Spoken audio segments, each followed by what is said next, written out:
चाणक्य नाटकामध्ये माझं कटिका नावाचं मी पात्र साकारते.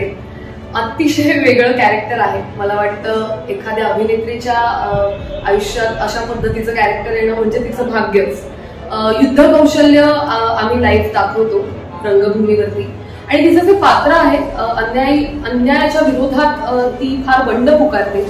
तिच्या समस्या आहेत, तिच्या काही काय म्हणतात सल आहे, ती प्रत्येक वेळेला तिच्या काय म्हणता येईल प्रत्येक सीन मधून दिसते आणि चाणक्य तिचं ते हेरतात आणि तिला अचूक पकडतात आणि त्या संपूर्ण त्यांच्या योजनेमध्ये सामील करतात आणि कटिका अशा पद्धतीने तिची जर्नी सुरू होते. पात्राबद्दल मी अजून जास्त काही सांगणार नाही कारण सांगण्यापेक्षा जास्त ते पाहण्यात खरी गंमत आहे. आणि म्हणून मला असं वाटतं की चाणक्य हे जे नाटक आहे ते खरं तर प्रत्येकाने पाहावं.